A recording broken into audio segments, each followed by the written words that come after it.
Selamat pagi anak-anak, bagaimana kabarnya hari ini? Semoga kita semua dalam keadaan sehat ya. Nah baik, kita memasuki pembelajaran hari ini tema kelas 4 yaitu tema 9 Kayanya Negeriku, subtema 3 Pelestarian Kekayaan Sumber Daya Alam di Indonesia, pembelajaran ke-6. Nah anak-anak, sebelum kita memulai pembelajaran, ada baiknya kita berdoa terlebih dahulu. Berdoa dimulai. Berdoa selesai. Baiklah anak-anak, perhatikan teks berikut.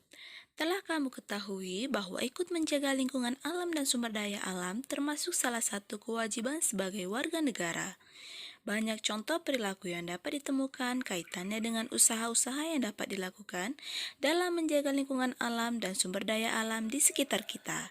Salah satunya dengan mendaur ulang sampah, limbah, atau barang-barang bekas tidak terpakai. Jika kewajiban ini kamu laksanakan, tentunya lingkungan alam sekitarmu akan tetap terjaga dan lestari. Kamu pun dapat menghasilkan produk yang berdaya guna.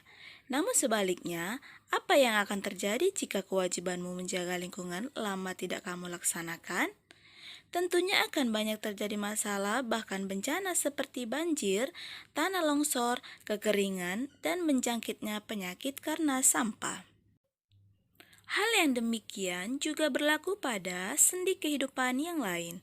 Oleh karena itu, pelaksanaan hak dan kewajiban haruslah berjalan seimbang agar kehidupan dapat berjalan dengan aman, nyaman, tertib, dan semua kebutuhan dapat terpenuhi dengan baik pula. Akibat tidak melaksanakan kewajiban. Sebagai warga negara Indonesia yang baik, kita harus melaksanakan hak dan kewajiban secara seimbang. Kita tidak boleh menuntut hak kita sebelum kewajiban kita laksanakan dengan baik. Contoh sederhana adalah ketika kamu menginginkan nilai yang bagus, kamu harus belajar terlebih dahulu. Berikut contoh pelaksanaan hak dan kewajiban yang seimbang. Yang pertama, jika ingin sehat, kamu harus menjaga kebersihan lingkungan tempat tinggalmu.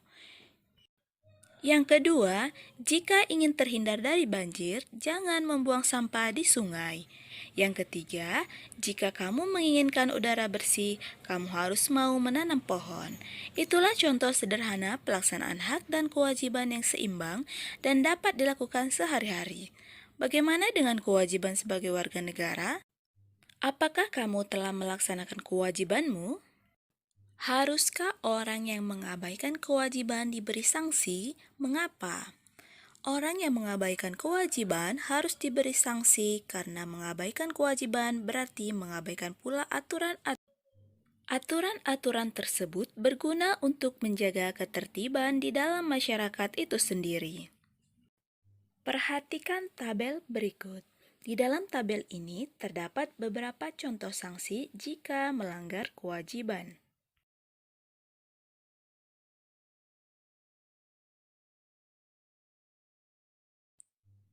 Akibat tidak memperoleh hak, Undang-Undang Dasar 1945 telah memberikan jaminan akan pelaksanaan hak dan kewajiban warga negara sehingga tidak dibenarkan jika warga negara hanya melaksanakan salah satunya.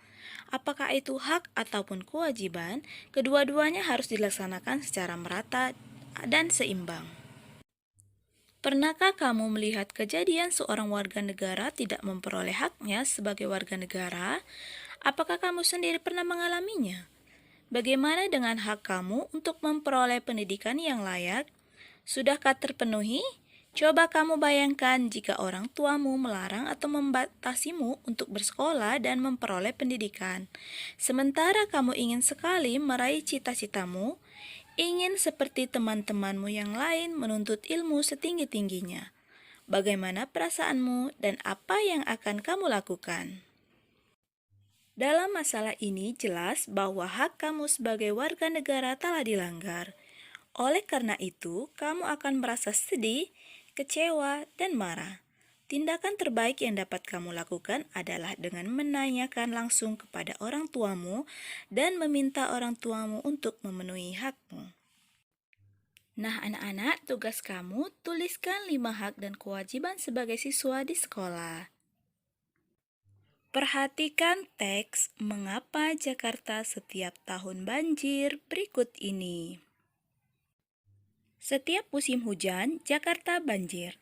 Saat di Jakarta tidak terjadi hujan lebat, tetapi di puncak hujan lebat, Jakarta pasti banjir. Orang-orang menyebutnya banjir kiriman. Mengapa begitu? Daerah puncak di Bogor lebih tinggi daripada Jakarta. Di puncak yang berhawa dingin, banyak didirikan villa tempat berlibur. Pembangunan villa di puncak dilakukan dengan menebang pohon-pohon di hutan daerah tersebut. Akibatnya, wilayah hutan banyak berkurang. Ketika di puncak turun hujan lebat, air hujan terus mengalir ke bawah karena tidak ada akar-akar pepohonan yang dapat menahan air hujan di dalam tanah. Air hujan terus turun ke dataran yang lebih rendah hingga terkumpul di sungai. Air sungai akan mengalir deras menuju ke laut.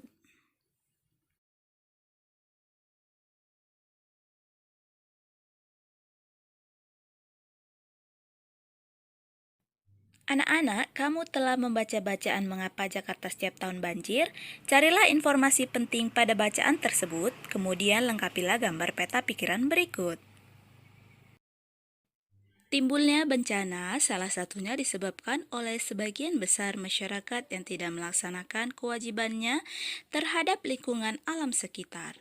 Mereka banyak membuat kerusakan tanpa mau melakukan usaha-usaha pelestarian.